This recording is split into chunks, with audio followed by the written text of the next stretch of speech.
Hello বন্ধুরা, সবাই কেমন আছেন? আশা করি সবাই ভালো আছেন।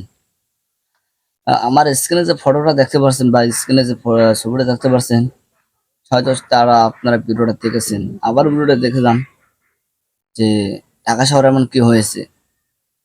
জ্যাম হওয়ার কারণে ট্রাফিক পুলিশগুলো গাড়ি রিক্সা অসহায় মানুষের রিক্সাগুলো উল্টো করে ঝুলিয়ে দেওয়া হয়েছে।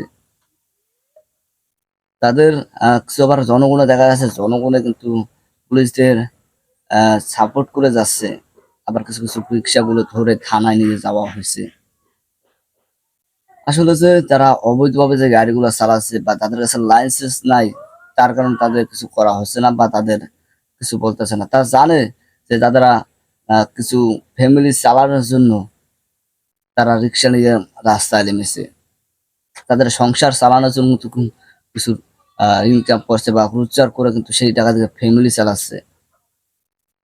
আসলে আমরা ভিডিওটা সবাই দেখে আসি, তারপর আমি কিছু কথা। গরিব মানুষের রিক্সা পুলিশ রাস্তার মধ্যে উল্টায় দিছে, আবার জনগণ পুলিশকে সাপোর্টও করছে। আপনারা অন স্ক্রিনের মধ্যে দেখতে পাচ্ছেন কতগুলো রিক্সা একত্রে করে সবগুলো রিক্সা উল্টিয়ে ফেলা হয়েছে এবং রিক্সাগুলোকে আটক করে কোন কোন রিক্সা থানার মধ্যে নিয়ে যাওয়া হয়েছে। ট্রাফিক পুলিশ সবাই একত্র হয়ে রিক্সার উপর এরকম অভিযান চালানো আসলে সাধারণ জনগণরা মেনে নিতে পারছিল না বলে অনেকে মনে করলেও প্রত্যেকেই কিন্তু এই বিষয়টা মেনে নিয়েছে এবং সবার কাছে বিষয়টা ভালো লেগেছে। জনগণ সাধুবাদ জানাচ্ছে পুলিশ, ট্রাফিক সার্জেন্ট সবাইকে, কারণ অবৈধ রিক্সা দিয়ে ঢাকা শহরটা ভরে গিয়েছে। আপনারা হাইওয়ে বা ব্যস্ত কোনো সড়কের মধ্যে ঢুকে পড়লে দেখবেন সেখানে রিক্সা উল্টো অবস্থায় চলে আসছে। রাস্তার এক প্রান্ত থেকে আরেক প্রান্তে হঠাৎ করে রিক্সা পারাপার হয়ে যাচ্ছে, আর এই সকল রিক্সার কারণে বড় বড় জ্যামজটের সৃষ্টি হচ্ছে ঢাকা শহরে। আপনি যতই ফ্লাইওভার ব্রিজ বানান না কেন, এই ধরনের রিক্সাগুলো উল্টো পথে আসার কারণে কিন্তু সেই জ্যামজট ছুটছেই না এবং ট্রাফিক পুলিশ কিন্তু তাদেরকে কোনো ধরনের মামলাও দিচ্ছে না। একটি বাইক যদি ইমার্জেন্সি কোনো মোমেন্টে উল্টো পথে চলে আসে, তাহলে তাকে ধরে সাথে সাথে মামলা দেওয়া হচ্ছে, জরিমানা করা হচ্ছে। আর গাড়ি তো দূরের কথা, গাড়ি কখন উল্টো পথে আসতেই পারবে না। সার্জেনের চোখে গাড়ি, বাইক এই ধরনের কোনো যানবাহন যদি পড়ে, তাহলে সাথে সাথে মামলা দিয়ে দেয়, যথাসম্ভব দ্রুত তাদেরকে জরিমানা করে। অন্যদিকে ট্রাফিকের সামনে দিয়ে কোনো রিক্সা অবৈধ পন্থায় যদি সামনে দিয়েও যায়, তারপরেও কিন্তু তাদেরকে ধরছে না। বা ধরলেই কি করবে? তাদের তো কাগজপাতি নাই, তাদের রিক্সা চালানোর কোনো লাইসেন্সও নাই, তাদেরকে ধরে মামলাই দিবে কিভাবে? আর ট্রাফিক বা পুলিশ সবসময় স্যাক্রিফাইস করে আসছে। তারা গরিব মানুষ, তাদেরকে মামলা দিয়ে কি করবে? তাদের সংসার কোন রকম চলে ফিরে খায় এই রিক্সাটা চালিয়ে। আর তাদের এই স্যাক্রিফাইসের কারণে কখনো কিন্তু সার্জেন্ট বা পুলিশকে কখনো আমরা সাধুবাদ জানাই না। এই রোদ্রে পুরে বৃষ্টিতে ভিজে ট্রাফিক পুলিশ বা সার্জেন্ট সারাটা দিন কঠোর পরিশ্রম করে কিন্তু যানবাহন জ্যামজট কমানোর জন্য তারা ডিউটি পালন করে যায়। অথচ সেই সকল রিক্সাওয়ালারা একের পর এক যানজটের সৃষ্টি করছে ঢাকা শহরে, যার কারণে রিক্সাগুলোকে উল্টে দেওয়ার পরও মানুষ কিন্তু সাধুবাদ জানাচ্ছে সেই সকল ট্রাফিক পুলিশদেরকে। এখন আপনি একজন সাধারণ জনগণ হয়ে কি জানাইতে পারেন? কমেন্ট বক্সটা উন্মুক্ত আছে, একটু কমেন্ট করে জানান। আমি কিন্তু রিক্সাওয়ালাদের বিপক্ষে কথা বলতে আসিনি, আমি শুধু বলতে আসি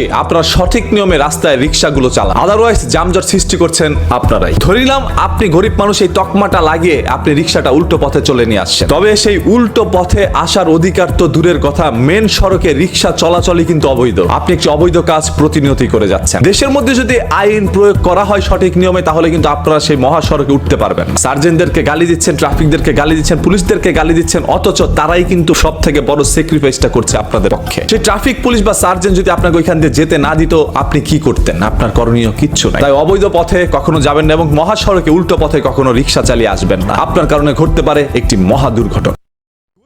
ভিডিওটা সবাই শেয়ার করে দেবেন। আমার চ্যানেলে যদি নতুন হয়ে থাকেন সাবস্ক্রাইব করে দেবেন, আর যদি করেও থাকেন অনেকটা ধন্যবাদ। ভালো থাকেন।